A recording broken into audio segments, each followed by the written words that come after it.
video is about PTE Core Listening Part 1 and Part 2. Most students are thinking that PTE Core Listening is about understanding English. No, it's not. It is about how fast your brain can filter information, how accurately you can capture meaning, and how smartly you can avoid traps. Because in the exam, you don't have time to relax, right? You have to think slowly and process everything. The audio is playing once, and your brain has to work in real time. So if you don't train properly, what happens is you understand the audio, but you still get the answers wrong.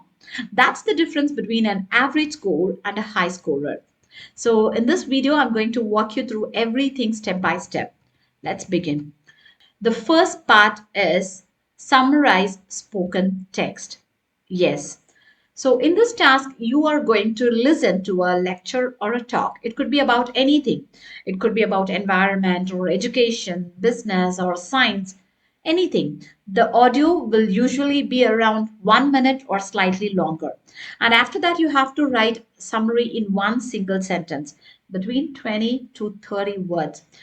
You can write two sentences also, that is also fine. But remember to stick to one sentence for a safer side.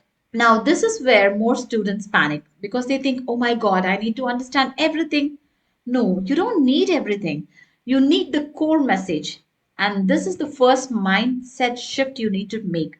You're not listening like a student in a classroom, right? You are listening like someone who's trying to capture the main idea and key supporting points quickly.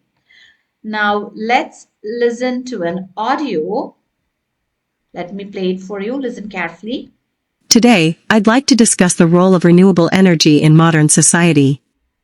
As traditional energy sources such as coal and oil continue to contribute to environmental pollution and climate change, many countries are turning towards renewable alternatives like solar, wind, and hydroelectric power. These energy sources are not only more sustainable but also reduce long-term costs once infrastructure is established. Furthermore, renewable energy can create new job opportunities in emerging industries, contributing to economic growth. However, challenges remain, including high initial investment costs and the need for technological advancements to improve efficiency. Despite these challenges, the global shift toward renewable energy is expected to continue as governments and organizations prioritize environmental sustainability. So now the audio stops, and this is exactly where your brain should switch into action. Not panic, not confusion, but structured thinking. So let's think like a high scorer. First question, what is the topic? Yes, it's about the renewable energy. And the second one, what is the main idea? It is important and growing in modern society. And the third one, what are the key points? It reduces pollutions, it is sustainable, it creates jobs. There are challenges like cost and technology.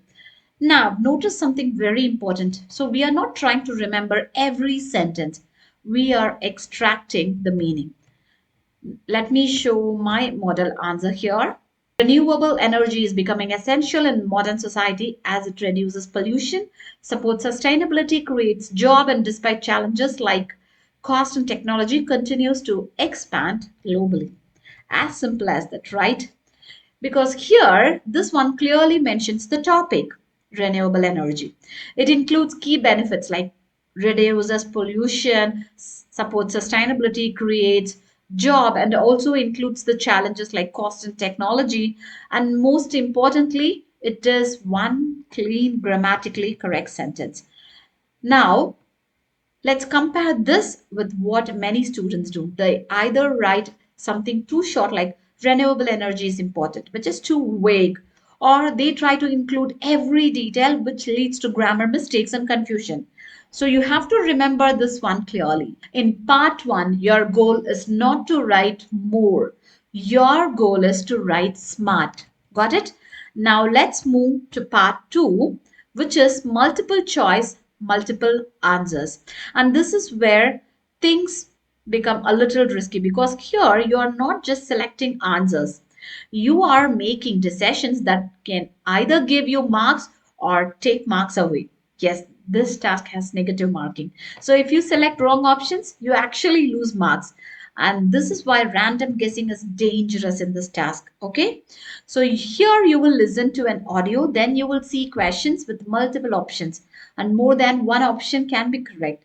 So your job is to identify only the correct ones, not more, not less, only correct ones. Now let's listen to an audio here. The growth of online education has significantly transformed the way people learn. Many students now prefer online courses because they offer flexibility, allowing individuals to study at their own pace and schedule. In addition, online education often reduces costs, as students do not need to travel or relocate. However, there are also several challenges associated with this method of learning. For example, students may struggle with self-discipline and time management, which can affect their progress. Furthermore, the lack of face-to-face interaction can lead to reduced engagement and limited opportunities for collaboration. Despite these drawbacks, many institutions are continuing to expand their online programs to meet increasing demand. Okay, so you listened to the audio. Right now, the audio stops. Let's move on to the question here. Which of the following are mentioned as advantages or challenges of online education?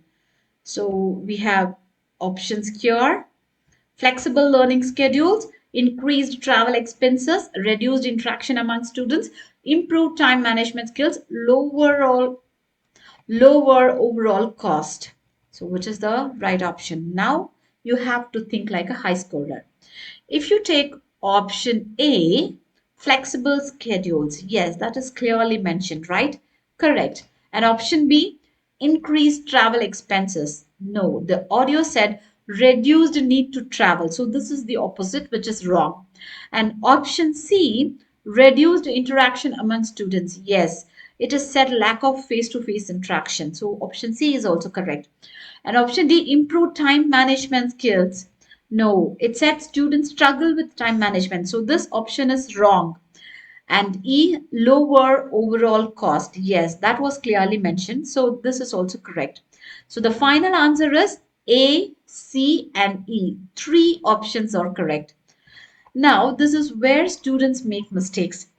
They hear something similar and assume it's correct, or they select extra options just in case. That is exactly what reduces your score. So, in part two, your mindset should be very clear. You're not collecting answers, you are filtering them.